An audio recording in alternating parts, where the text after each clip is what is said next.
Vamos cantar?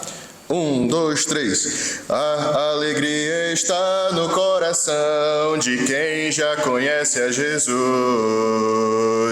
A verdadeira paz só tem aquele que já conhece Jesus. O sentimento mais precioso que vem do nosso Senhor é o amor que só tem quem já conhece Jesus, o Salvador. Aleluia, aleluia, aleluia, aleluia. O sentimento mais precioso que vem do nosso Senhor é o amor que só tem que já conhece Jesus. Aleluia, amém. A minha alma está cheia de paz, a minha alma está cheia de paz. Tenho gozo celeste, prazer em dizer-te, a minha alma está cheia de paz. A minha está. A sua está? Cantemos. A minha alma está cheia de paz, a minha alma está cheia de paz. Tenho gozo celeste, prazer em dizer-te, a minha alma está cheia de paz. Eu caminhando vou para a cidade santa. Eu caminhando vou, a minha de paz, a minha alma está cheia de paz. Tenho gozo celeste, prazer em dizer, a minha alma está cheia de paz. Eu vou cantar no céu, eu vou cantar no céu, um hino de vitória. Eu vou cantar no céu, a minha alma está cheia de paz, a minha alma está cheia de paz. Tenho gozo celeste, prazer em dizer, a minha alma está cheia de paz. Muito bem, irmão velho. Mas talvez eu que esteja errado. Eu só segui o slide aqui, tá bem? O pastor esquece de um calendário. Ah, tá. Andam procurando a razão de viver. Neste mundo mal, querem paz receber. Fazem seus caminhos pensando achar algo que para a vida valor possa dar. Mas só quem pode dar é Jesus. Conhece? É no nosso cantorzinho, nosso livrinho, tá bem? Vamos lá. 1, 2, 3. Andam procurando a razão de viver. Neste mundo mal querem paz receber. Fazem seus caminhos pensando achar algo que pra vida valor possa dar. Mas só Jesus pode dar a razão de viver. Gozo, paz e amor, só Jesus pode dar. E assim tu serás bem feliz em Jesus o Salvador. Como todo mundo eu também procurei, e agora digo que a paz encontrei. Cristo me salvou e eu quero falar que uma nova Ele pode te dar, mas só Jesus pode dar a razão de viver. Gozo, paz e amor, só Jesus pode dar. E assim tu serás bem feliz em Jesus. Aleluia, amém. Vamos orar. Senhor Deus, obrigado porque realmente o mundo procura realmente a verdadeira paz, o amor perfeito, mas só Jesus, só Tu mesmo podes dar. E um dia Tu derramou em nossas vidas, através do Teu Santo Espírito, Senhor, a paz, o amor e essa tão grande salvação que preenche os nossos corações. Esteja conosco, esteja mesmo recebendo a nossa adoração, o nosso louvor entre nós, Senhor, e venha mesmo nos edificar nesta tarde e que possamos sentir mesmo a Tua presença entre nós. Em nome de Jesus. Amém. Muito bem. Não conheciam esse... Pode sentar, desculpa. Não conheciam esse cântico? Olha, não sou culpado não, porque já estava no cantorzinho no LS. Mas é antigo, né, irmão Álvaro? Olha, muito antigo. Se eu conheço, então não é tanto, não. Muito bem, irmãos. Vamos dar só as notícias. Como eu falei de manhã, o pastor... Agora eu já atualizei, irmão Valério, os avisos semanais. Pode colocar aí. E para os irmãos que acompanham a gente nas transmissões, nas gravações, eu avisei de manhã que o pastor Elias está na Irlanda do Norte, estaria pregando hoje no culto lá. Mais uma vez, me perdoem, eu esqueci o nome da igreja, mas está ele, a irmã Eliane e o Matias, e vai ser uma viagem curta. Ele viajou na sexta, volta nesta sexta já. Só no próximo domingo já vai estar conosco. Então, de manhã tivemos o nosso culto da Escola Bíblica Dominical, o culto da manhã às 11, e agora à tarde, às 17, o nosso culto vespertino. Na quarta-feira, às 20h30, temos o culto em Cuba. O pastor Elias está expondo o livro, a carta aos Colossenses. Na quinta-feira, é o nosso culto lá em Vales Mortos, com a irmã Rosinha, o casal Bully, a irmã Zita, a irmã de lá sempre estão indo lá também, o John. Tem mais outra senhora indo, me falha a memória, eu esqueci o nome, e outra senhora também com um filho, conhecida da irmã Rosinha. Mas antes, às 2, o pastor passa ali no lar de idosos em Serpa, visita a irmã Augusta, a irmã Ana também. E à noite, na quinta-feira, o culto de oração. São todos bem-vindos a virem, a participarem conosco da oração. Sempre tem uma meditação, uma palavra, e depois nós entramos no momento das orações. E, enfim, a igreja sempre temos orado pelas famílias da igreja, os irmãos que estão enfermos. No sábado, às 17 horas, os descobridores da Bíblia. Também tem sido muito bom, muito agradável passar um tempo com os miúdos e, enfim, que o Senhor possa abençoar. O pastor avisou no domingo passado, estou avisando hoje também, avisei de manhã, vou avisar agora também. O pastor fez um grupo de oração aqui, não é da igreja, mas pode ser tanto de membros como congregados, enfim. Aqueles que quiserem participar, é só avisar o pastor Elias que ele inclui a pessoa no grupo do WhatsApp. E como o nome já fala, é o grupo de oração, mas também pode fazer agradecimentos, né? As pessoas, os irmãos estarem sempre orando uns pelos outros e também sabendo as notícias que estão ocorrendo. Às vezes está doente, às vezes está passando por alguma dificuldade. A gente sempre espera o pior, né? Então por isso que a gente fala, ora porque sempre está doente, pedidos de oração, mas também serve para fazer agradecimentos. Às vezes você recebe a bênção, os irmãos estão orando e acabam não sabendo que a oração foi respondida. Então é sempre bom avisar, olha, muito obrigado pelas orações, está tudo bem.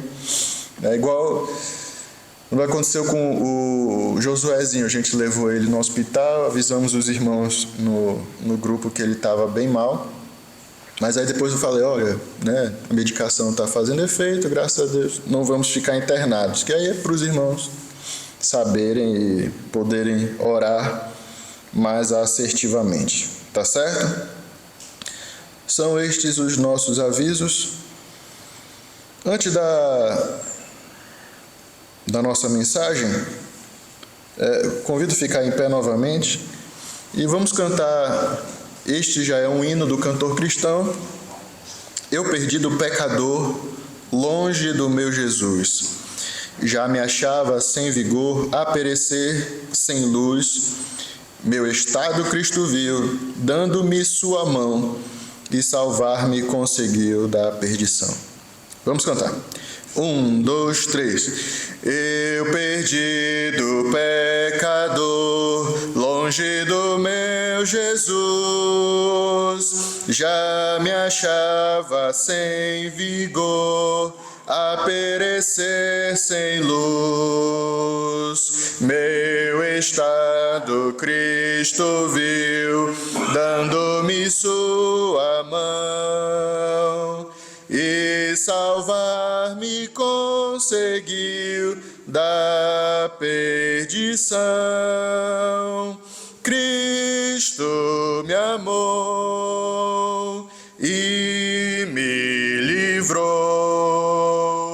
O seu imenso amor me transformou. Foi seu poder, o seu querer. Sim, Cristo Salvador me transformou. Minha vida, todo ser, quero lhe consagrar. A seu lado vou viver, o seu amor cantar. A mensagem transmitir aos que perdidos são. Venham todos já fruir a salvação. Cristo me amou e me livrou. O seu imenso amor me transformou. Foi seu poder, o seu querer. Sim, Cristo Salvador me transformou. Muito bem, ainda em pé, irmãos, vamos fazer a leitura bíblica. A exposição hoje é no nosso livro de Gênesis, o primeiro livro da Bíblia. Vamos fazer a leitura apenas dos 2 primeiros versículos. Gênesis, capítulo 1, versículos 1 e 2.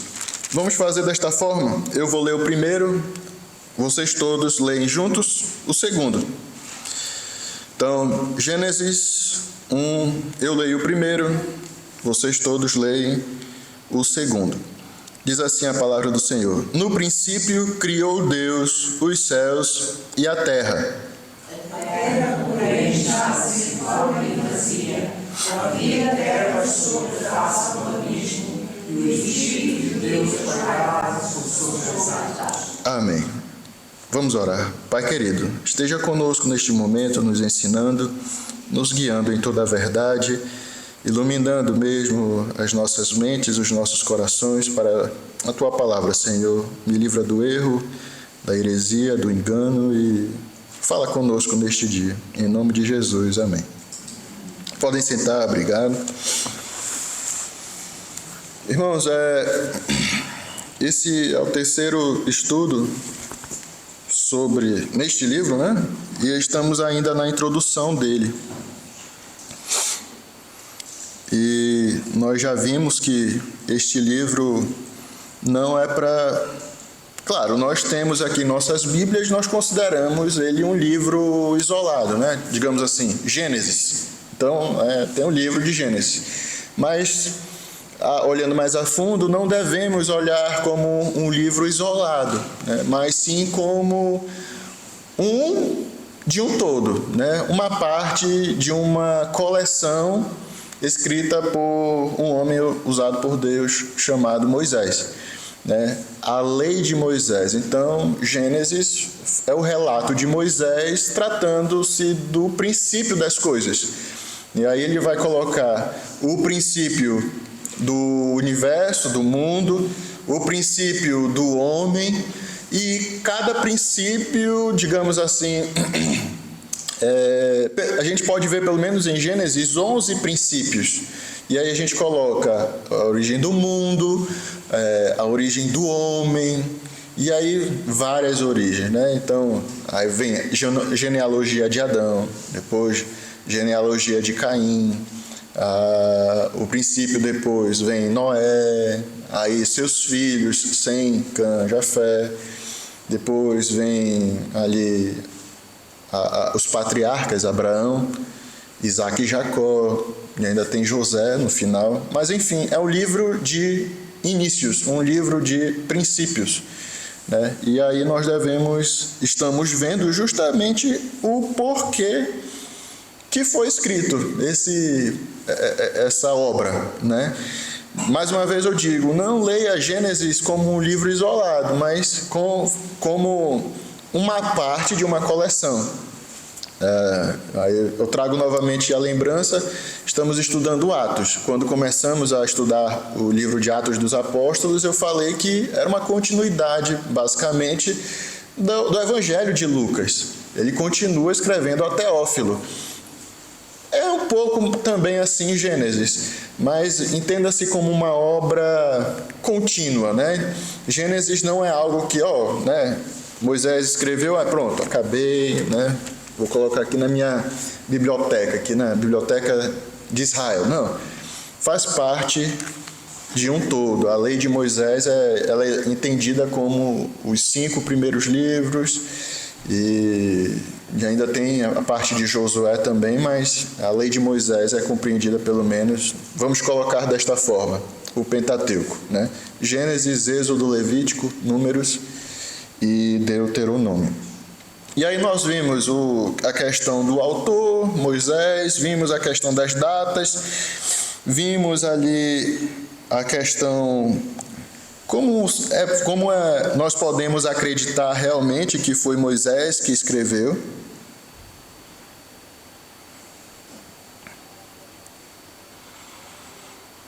E aí nós separamos a questão do propósito da escrita desta obra. Eu vou falar livro em 2 partes, 2 propósitos. Primeiro, o propósito humano, se é que podemos dizer humano, mas para ficar melhor mais compreensível e até na nossa questão. Então, existe o propósito humano e o propósito divino. E estamos vendo agora o propósito humano do livro. Já ia falar carta, né? É tão comum a gente tratar de cartas paulinas, cartas gerais, mas o propósito humano da escrita de Gênesis, né? Desta obra mosaica chamada Gênesis. E aí nós vimos o primeiro propósito, pelo menos conseguimos terminar. E o primeiro propósito era orientar o povo de Israel sobre quem era Deus e a sua superioridade frente aos outros deuses. E nós vimos que o povo passou 400 anos ali como escravos no Egito, né? Então, veja, muito provavelmente absorveram os costumes egípcios, as crenças, a cultura, a cosmovisão. Aí você pode perguntar, tá, pastor, o que é cosmovisão? É o óculos que a gente enxerga o mundo. Por exemplo, o crente, aquela pessoa salva, qual seria a sua cosmovisão? Quais lentes ele deve enxergar o mundo? Ele deve enxergar através da palavra de Deus, não dos seus achismos. Não, eu acho que aquilo ali está certo, né? Não, a minha opinião é que está tudo bem, ou a minha opinião é que está errado, tem que ser de outra forma. Não. A lente do crente, do salvo, deve ser baseada na Bíblia, deve ser a palavra de Deus para enxergar o mundo. Isso é cosmovisão, né? E provavelmente aqui os hebreus, né, os israelitas, devem ter absorvido a cosmovisão do povo que estavam vivendo juntos. Veja, 70 pessoas entraram ali no Egito, né?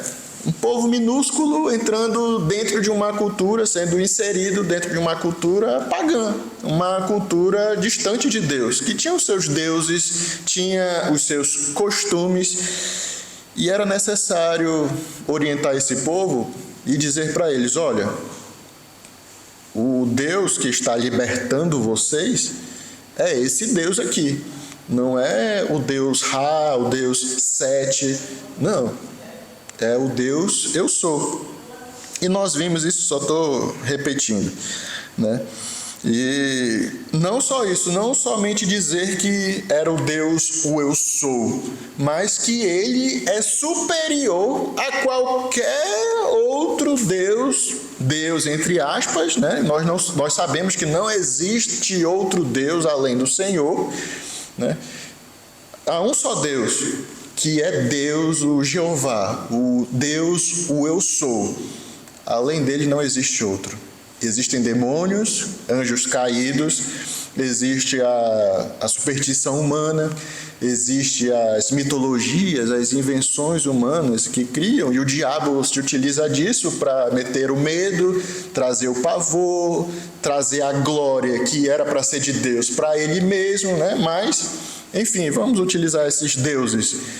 Eles deviam saber que o Deus, o eu sou, é superior a qualquer outro Deus que eles poderiam conhecer ali do Egito, e também que iriam ainda conhecer quando entrassem na terra prometida, em Canaã. Então era necessário verificar isto. Até estava vendo, interessante, estava estudando e me veio até que, por exemplo, para vocês terem ideia, nas culturas tanto egípcias como as canaanitas, as culturas de Canaã, eles tinham na sua mitologia o oceano primitivo. E esse oceano primitivo, ele era o caos que existia desde o início. Era o caos que existia. E ele era tão poderoso que ele prendeu os deuses até eles serem libertos. E você vê no início de Gênesis, o quê? No princípio criou Deus os céus e a terra. A terra, porém, estava sem forma e vazia. Havia trevas sobre a face do Espírito, e o Espírito de Deus pairava por sobre onde? Sobre a face das águas. Veja, o Deus, o eu sou, não está preso no oceano primitivo. Não tem oceano que prenda ele. Ele existe antes.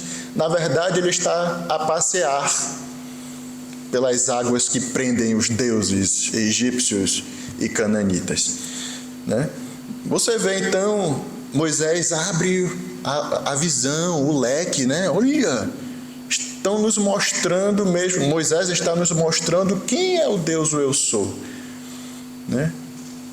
Antes os deuses eram representados por ouro, barro, enfim, esculturas, pinturas na parede. Mas o Deus o eu sou foi quem criou a argila, foi quem criou o ouro, todas as coisas, né? Então veja, é muito superior a esses demais deuses falsos. E é isso que Moisés está tentando mostrar para o povo. A segunda coisa que nós vimos, ainda no primeiro, até mesmo mostrar a sua superioridade no sentido do seu caráter. Veja, mostrar que Deus é superior não só nos feitos, não só no seu ser, mas também no seu caráter. Nós vemos várias mitologias, deuses tendo emoções como inveja, ciúme, um Deus traindo o outro, um Deus matando o outro, um Deus, tendo relações com a mulher do outro. Então veja, Deus, o eu sou, o Jeová, o Senhor, não é assim. Pelo contrário, ele é um Deus eterno e não existe outro Deus, para começar a conversa. E segundo, ele não é um Deus com características humanas, com as falhas humanas. Pelo contrário, é um Deus bom. É um Deus que cria as coisas e vê e admira, né? Olha, tudo isto era bom.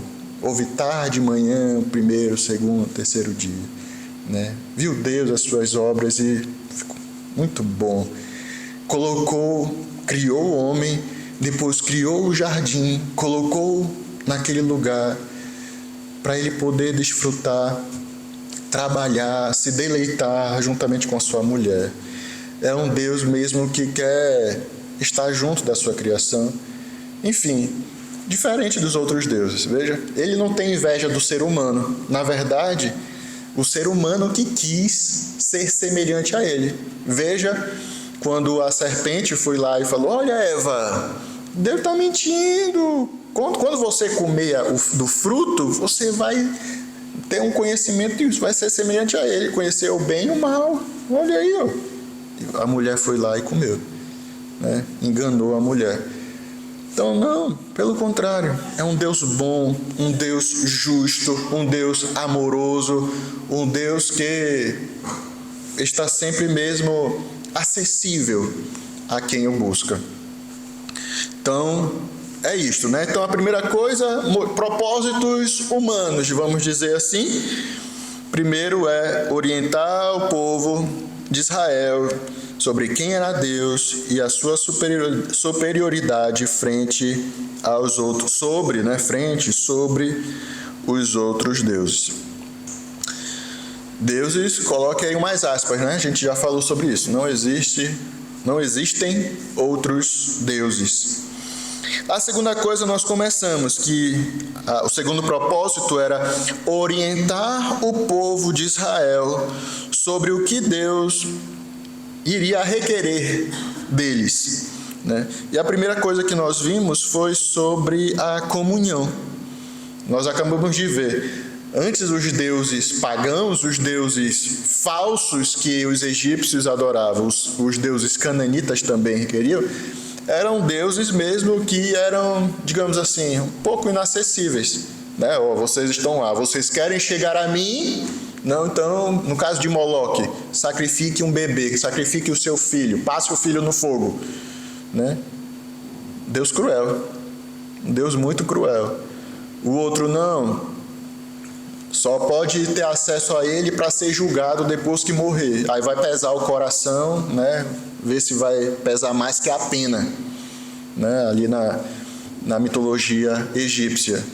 Aí sim, ele vai te julgar e aí ele vai te dar o destino certo. Não, Deus é um Deus que quer a comunhão, quer a amizade entre ele e as suas criaturas.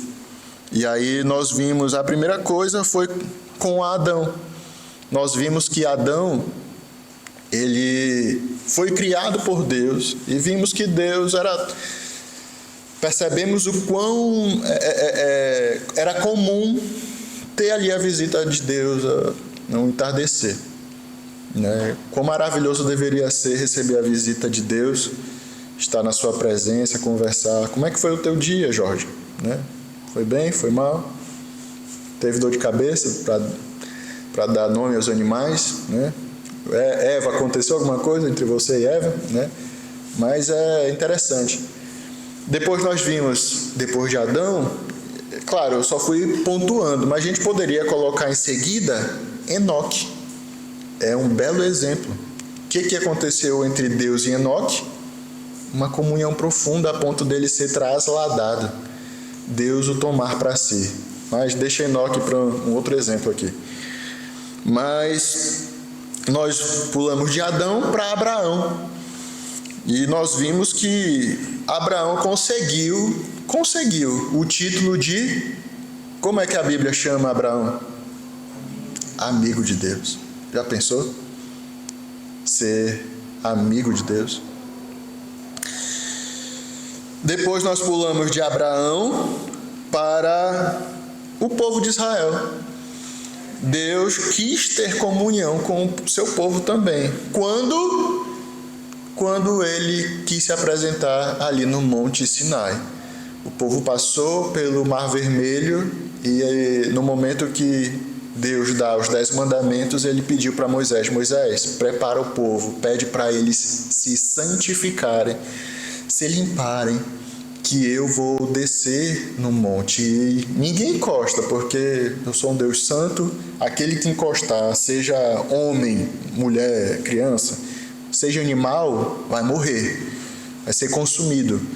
Então, mas pede para que o povo se santifique e eu me mostrarei a eles.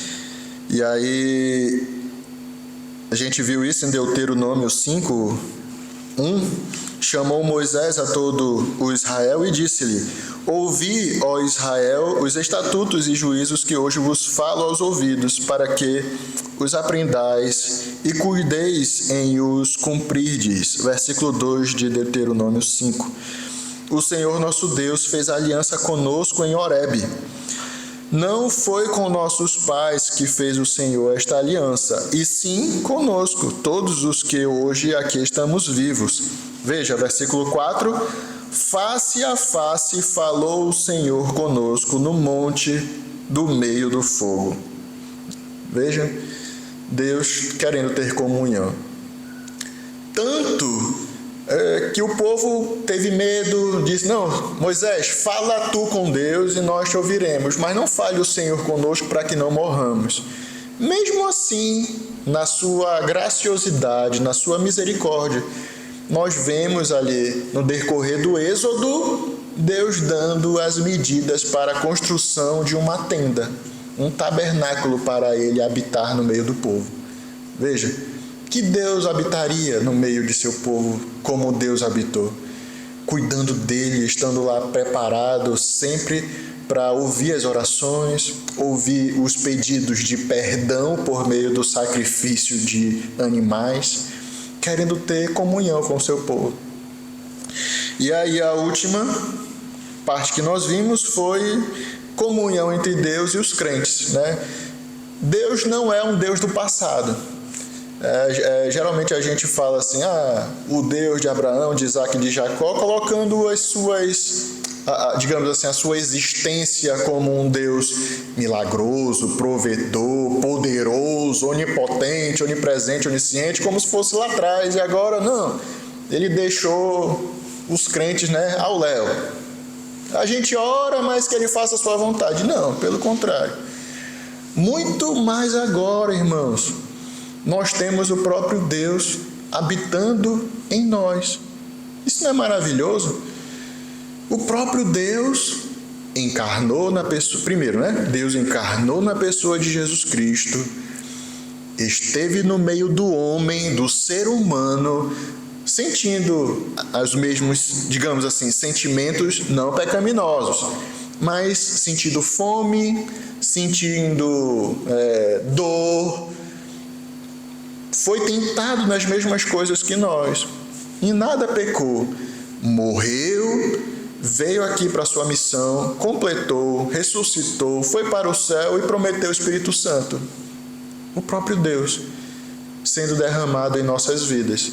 Então veja, quão mais agraciados nós somos. Será se... Antes eu ficava pensando, vou lhe dizer, até fazer a pergunta para a mamãe e para o papai, no sentido de que, olha, mas... Rapaz, ali o povo hebreu devia ser muito sortudo, né? Já pensou ver na sua frente o mar vermelho abrir? Um bando de miserável, né? Mesmo assim ainda desobedece. Se eu tivesse lá, dava uma lapada logo, né? Aprende, miserável. Mas e nós que temos o próprio Deus morando em nós? Está 24 horas conosco, né? Que maravilha que nós temos, que bênção que nós temos em comparação com o povo de lá. O Espírito Santo veio definitivamente aqui conosco, está conosco. É o selo justamente que somos salvos, comprovando realmente que fomos regenerados por Deus. Ele se entristece quando nós pecamos, ele pode ser apagado quando nós estamos mesmo distantes, em pecado. Meus irmãos, é uma pessoa que está conosco. Às vezes não fazemos ideia da nossa responsabilidade como filhos de Deus, de não entristecê-lo porque ele está conosco. Quando eu faço a coisa errada, ele está comigo. Quando eu faço a coisa certa, ele continua está, né, conosco. Quando eu vejo uma coisa impura, Ele está comigo. Quando eu penso algo também errado, algo impuro, Ele está comigo também. Quando eu falo palavras indecentes, quando eu brigo, quando eu discuto, Ele está ouvindo também, porque Ele está comigo, se eu sou filho de Deus. Então veja, se lembrássemos sempre disso, talvez pecaríamos bem menos, né? Será se Deus se agradaria daquilo que eu estou vendo no meu celular, aquilo que eu estou vendo na TV, aquilo que eu penso, aquilo que eu estou falando com o próximo? Será se o Espírito Santo está se agradando disso? Ele está 24 horas com a gente, irmãos. Essa é uma bênção que Deus tem derramado na igreja, né? Nesta nova aliança no sangue de Jesus. Então veja, a segunda coisa, orientar o povo de Israel sobre o que Deus requer do seu povo. Primeira coisa, comunhão. E a segunda agora é a obediência. Abra lá sua Bíblia rapidamente, em Gênesis capítulo 2, versículo 15. Nós paramos na comunhão e agora vamos dar prosseguimento. Então, obediência, Gênesis 2, 15. Olha a ordem que Deus deu para o homem. Gênesis 2, 15. Tomou, pois, o Senhor Deus ao homem e o colocou no jardim do Éden para o cultivar e o guardar. E o Senhor Deus lhe deu esta ordem: de toda árvore do jardim comerás livremente, mas da árvore do conhecimento do bem e do mal não comerás, porque no dia em que dela comeres, certamente morrerás. Veja o que ele requer: obediência. Criou o homem, colocou, deu do melhor para o homem, o melhor da terra. Você acha que o jardim do Éden era algo, né, desprezível? Tinha alguma falha? Foi criado por Deus numa terra que não tinha pecado. Olha, de tudo pode comer, Adão, mas da árvore do conhecimento do bem e do mal não comerás, porque no dia em que dela comeres, certamente morrerás. É uma ordem que Deus deu e Ele queria a obediência do homem. Aí você pode perguntar, mas Deus não sabe de todas as coisas? Deus não saberia que o homem iria comer do fruto? Deus não sabia já que Adão ia pecar? Por que Ele colocou aquela árvore lá? Né? Por que colocou lá um negócio para tentar o homem e o homem pecar? Né? Deus não criou máquinas, irmãos. Deus não criou aqui na terra todo mundo animal, como dizem, né? O homem é um animal racional. Não. Deus criou o homem conforme a sua imagem e semelhança. Do que ele adiantaria criar um ser, ter uma criatura conforme a sua imagem e semelhança, dando ela a oportunidade de ter sua livre escolha? Nós podemos dizer que Adão tinha sim me fugiu a palavra agora, livre-arbítrio, né? Tão polêmico esse tema, né? O homem tem ou não livre-arbítrio? O Adão tinha, o homem tinha nessa época, criado sem pecado, conforme a imagem de Deus, no sentido, não que o Adão também era um Deus, não, mas no sentido de emoções, vontade, né, pensamentos, enfim, a gente pode listar várias coisas aqui, mas era um homem racional. Deus não criou uma máquina para sempre, tá bom, Senhor, e tal, né? Sim, Senhor, e tal, e não pensar, não fazer aquilo que tinha vontade. Senão não seria um ser que ele pudesse mesmo ter uma plena comunhão. Por isso que ele colocou lá a árvore. Olha, Adão, tu tens a escolha, vai obedecer? A escolha está nas tuas mãos. Deus já sabia que ele iria pecar. Tanto que nós sabemos que nossa salvação foi planejada antes da fundação do mundo. Antes da fundação do mundo, o cordeiro havia sido já sacrificado, dando a entender que Deus sabia, mas por causa do seu amor pela sua criatura, né? Em primeiro lugar, restaurar a sua glória, né? Ele planeou a salvação. Veja ainda, tem outro texto, Gênesis 4:6. Gênesis 4:6. Então lhe disse o Senhor: por que andas irado? Aqui é o trecho de Caim e Abel, né? Então vai dizer: então lhe disse o Senhor: por que andas irado, Caim, né? E por que descaiu o teu semblante? Veja, versículo 7. Se procederes bem, não é certo que serás aceito? Ué, tu não sabe que se tu obedecer, a tua oferta vai ser aceita, Caim. Procede bem. Eu estou pedindo algo extraordinário? Não, tem que pegar a águia da montanha lá do Everest. Não. Procede bem, Caim. Tenha um bom proceder. E serás aceito. Se todavia procederes mal, eis que o pecado jaz à porta. O seu desejo será contra ti, mas a ti cumpre dominá-lo. Então veja, o povo de Israel está vendo que o grande eu sou, o que libertou eles do Egito, quer comunhão com eles também. É um Deus pessoal, quer comunhão. Mas também não é um Deus que deixa ao léu. Não, agora faça a sua vontade, né? Se divirta. Não, ele quer obediência a ele. Afinal de contas, ele é o Senhor Criador. Afinal de contas, ele é o Rei das nações. Afinal de contas, ele é o libertador. O povo tinha uma grande dívida com ele. Ele queria agora obediência. Veja, eu sou pai agora, né? Temos, acho que todo mundo aqui já é pai, ou foi pai no caso. Veja, você faz de tudo. Eu vejo agora, por exemplo, estou lá com o Josué e a Mariana. De madrugada, meus irmãos, de madrugada, e chora, tem que fazer mamada. No outro dia, às vezes, na época da Mariana, eu trabalhava ainda. No outro dia eu tinha que estar cedo lá na obra para poder comandar lá o pessoal que ia trabalhar na obra. De madrugada, chorando, pedindo leite, ou então não conseguindo dormir, e a gente lá fazendo dormir, fazendo de tudo, querendo dar o melhor para eles. Quando cresce, a gente quer o que deles?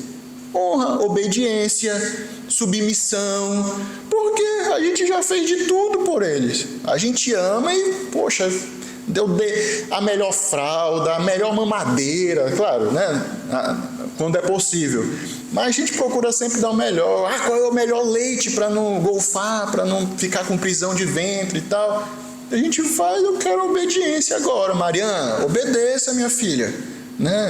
Poxa, o papai já dá sempre o melhor, procura sempre, agora obedeça, está em dívida comigo. Apesar de a gente não passar na cara, né? Olha, obedece porque eu já gastei aqui 10 mil reais só em fralda. Não me obedeça. Não é isso. Mas nós queremos obediência porque damos sempre o melhor. Deus é o libertador, Deus é o Senhor, Deus é o Criador. Ele queria não só comunhão, mas também estabelece limites, né?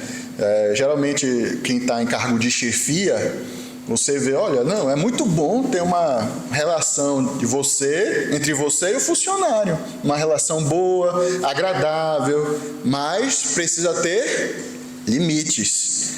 É necessário colocar limites. Olha, até aqui, não ultrapasse não, porque eu sou, né, teu superior, o gerente, né, o encarregado. Obedeça, por favor, né? Faça aquilo que eu estou mandando. Requer isto também. A terceira coisa é fidelidade. Eu coloquei fidelidade / comunhão. E aí agora a gente vai utilizar o exemplo do Enoque. Abre em Gênesis capítulo 5, versículo 21. Gênesis 5, 21.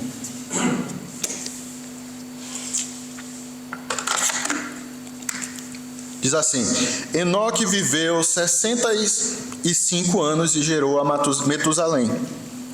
Andou Enoque com Deus, e depois que gerou a Metusalém, viveu 300 anos e teve filhos e filhas.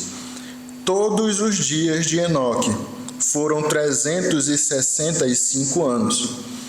Andou Enoque com Deus, e já não era, porque Deus o tomou para si. Mais um exemplo, Gênesis capítulo 6, versículo 9. Gênesis 6, 9.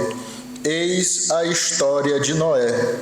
Noé era homem justo e íntegro entre os seus contemporâneos. Noé andava com Deus. Então veja, fidelidade, irmãos, você pode ser uma pessoa que é obediente, não pode? Posso, mas eu posso não ser fiel também. Parece ser meio incongruente, né? Assim, no sentido, não, se eu estou obedecendo, eu já estou fazendo o que a pessoa quer. Mas vamos dar o exemplo de uma empresa novamente, né? Um funcionário lá, coloca aqui o Valério. O Valério diz: olha, Jander, varre aqui e deixa um brinco essa igreja. Varre e passa pano, né? Passa um pano com água, insere e tal. Eu posso obedecer, eu posso fazer. Mas aí eu vou lá com o Jorge e Jorge, esse Valério não vale nada. O camarada é chato. Ficar dizendo para eu varrer aqui, tá limpa a igreja, o que eu vou fazer mais? E ficar mandando e tal, eu tenho que fazer aqui. Veja, é esse sentido, é uma obediência, mas que não é fiel, sabe? É uma infidelidade camuflada com uma certa obediência. É bom, está obedecendo, mas você vê que o coração não é íntegro nesse sentido, né? Não está voltado a uma obediência fiel àquele que lhe deu as ordenanças. E é nesse sentido aqui que nós podemos dizer que Deus requeria do seu povo também fidelidade, uma amizade, a comunhão, mas também, né, obediência, mas também fidelidade. Não é à toa. Claro, meus irmãos, eu estou colocando aqui somente passagens que estão em Gênesis, mas tem muito ainda no Velho Testamento todinho, tem muitas passagens dizendo: olha, povo, me obedeça, guarda o teu coração, que seja íntegro, total, estejam voltados a mim. Porque não basta apenas obedecer. Se nós vamos pegar o exemplo, por exemplo, de Israel nos tempos do profeta Isaías, Jeremias, o que esses profetas falam? E se for voltar lá em Isaías, vai dizer: olha, o Senhor está farto dos teus sacrifícios. Mas Deus não tinha dito para sacrificar? Deus não tinha dito que era para ir no templo, levar para sacrificar? Por que Deus está reclamando agora? Porque o coração do povo não era íntegro perante o Senhor. Estava longe, né? Digamos assim, a boca louva ao Senhor, mas seu coração está longe, não quer saber dele. E Deus não quer isso. Deus não quer uma obediência cega, uma obediência falsa, uma obediência hipócrita. Ele quer fidelidade. Ele quer inteireza de coração, ele quer integridade. É isso que integridade quer dizer. É um coração que é inteiro voltado para ele, não uma pequena parte. Não, essa parte aqui é do Senhor, essa parte aqui é da minha família, essa parte aqui é do meu trabalho. Não, a nossa vida toda deve pertencer a ele. É isso que ele quer do seu povo. E Moisés está mostrando isso. Olha, povo de Israel, né? Vê o exemplo aqui de Enoque.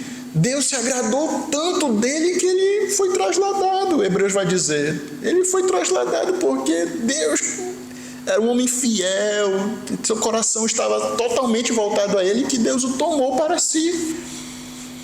Já pensou ter um testemunho desse, irmãos, sobre a minha vida, sobre a sua vida, né? Já pensou? O Jander, né, foi trasladado porque Deus o trasladou para si. Um homem, um herói da fé, como diz Hebreus 11.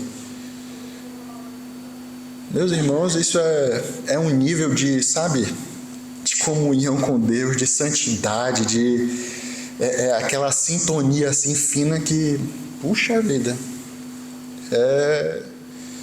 enfim. E a gente olha um pouquinho mais para frente na história, Elias foi outra pessoa que a carruagem, o redemoinho lá, o levou. Aí você vai ver, Elias foi um homem que, até o pessoal diz, entrou em depressão também. Pode ser. Mas que Deus o tomou para si também. Uma forma que você vê, poxa Senhor, quem sou eu, né?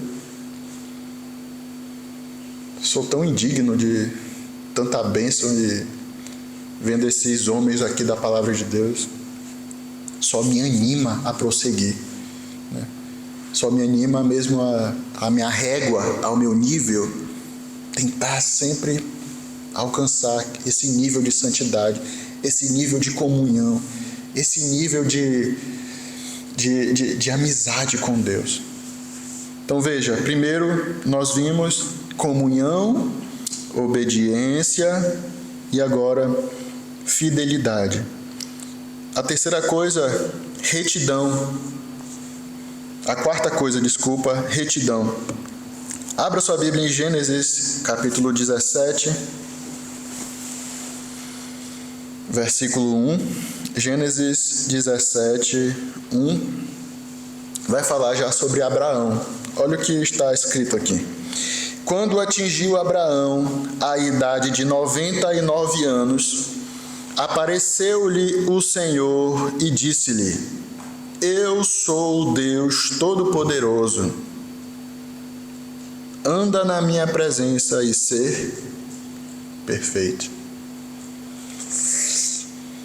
Uma ordem difícil, né? Anda na minha presença e ser perfeito. Deus requer isso de nós também, irmãos. Deus requeria do seu povo também lá na época. Anda na minha presença e ser perfeito. É algo que Deus, digamos assim, é um pré-requisito para você servir a Deus, para você estar em comunhão com Ele. Retidão, perfeição. É impossível? A pergunta é impossível?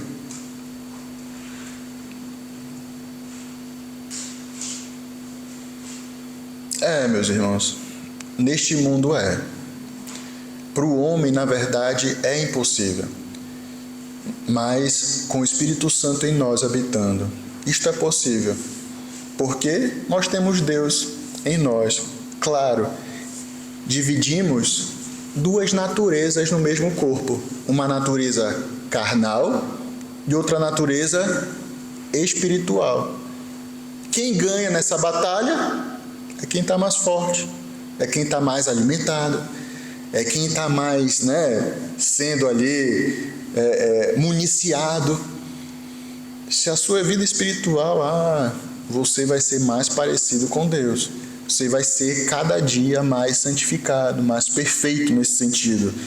Sua vida vai ser uma vida mais reta, de retidão, no caso. É interessante que quando Deus fala a Abraão, ele fala, olha como é a apresentação de Deus. Eu sou o Deus. Só aí já daria mesmo, dá aquele arrepio na espinha. Eu sou o Deus. Mas ele ainda completa. Todo-Poderoso. Abraão, tu é meu amigo, Abraão? Eu sou o Deus Todo-Poderoso. É meu amigo, Abraão? Então, anda na minha presença. Anda na presença desse Deus Todo-Poderoso e ser perfeito. Quem é que pode andar na presença de Deus, irmãos? Isaías esteve na presença dele. Isaías era uma pessoa altamente estudada. O que aconteceu com ele? Ai de mim, ai de mim, ai de mim. Mas é algo que Deus requer. Eu sou o Deus Todo-Poderoso. Anda na minha presença e ser perfeito. Nós vamos ficar por aqui. São 5h57. Poderia até dar outro ponto, mas vai quebrar igual o outro, eu não quero. Mas nós vimos hoje, então, aquilo que Deus iria requerer do seu povo dali para frente, no caso, né? Não só na peregrinação no deserto, mas o Deus Todo-Poderoso os libertou do Egito, agora Ele quer alguma coisa em troca. O quê? Comunhão, obediência, fidelidade, retidão. Ele quer isso do seu povo. E não só daquele povo lá no Antigo Testamento, mas o seu povo agora aqui também, irmãos. Imagina, Ele quer ter comunhão conosco. Ele quer também a nossa obediência, a nossa fidelidade, a nossa retidão, né? Conforme a sua palavra nos diz. Estamos, nesse sentido, estamos atendendo às expectativas dele? Ou é algo que estamos falhando?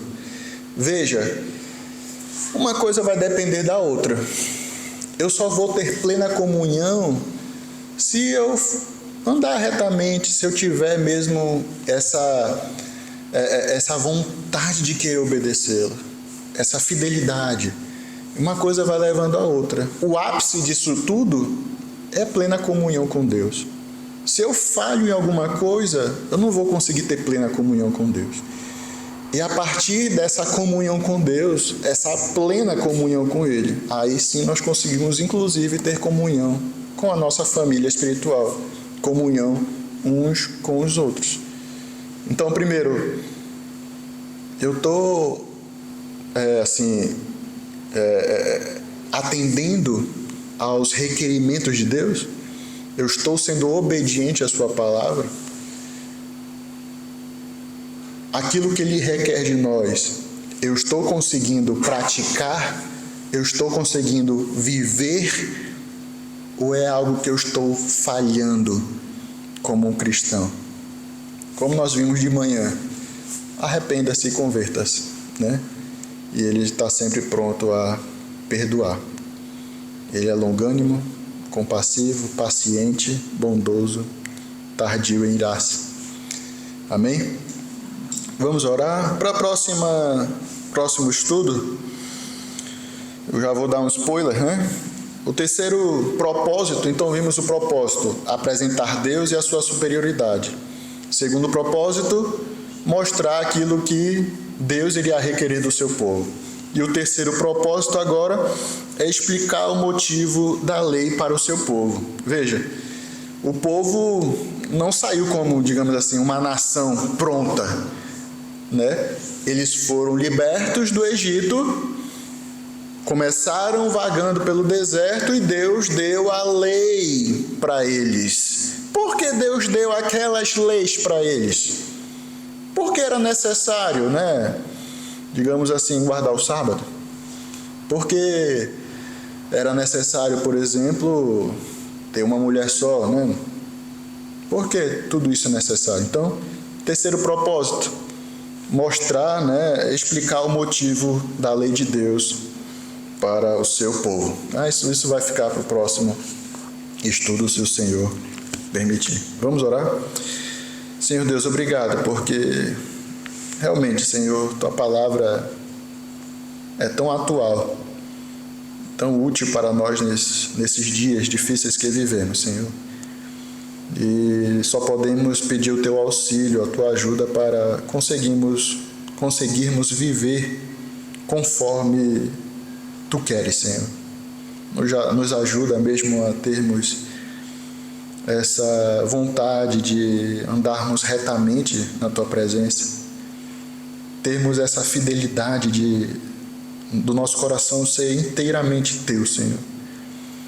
Nos dá mesmo o desejo de obedecer. E assim, Senhor, nos dá a vontade também de termos plena comunhão com o Senhor. Sabemos, Senhor, que Tu nos dá todas as ferramentas para que isto aconteça. Nos dá a Tua palavra, nos dá o Teu Santo Espírito, Senhor, mas somos fracos, sozinhos não conseguimos e pedimos que o Senhor venha nos ajudar. Seja conosco, Senhor, durante a semana, nos guarda do mal, nos livra mesmo, Senhor, do tentador, das tentações. E, Senhor, nos abençoa, nos protege e seja conosco mesmo, em nome de Jesus. Ainda te peço ainda pelo pastor Elias, a sua viagem, o seu retorno, se eu possa estar com eles. Amém, Senhor. Irmãos, uma boa semana, Deus abençoe, boa tarde, boa noite. Deus abençoe.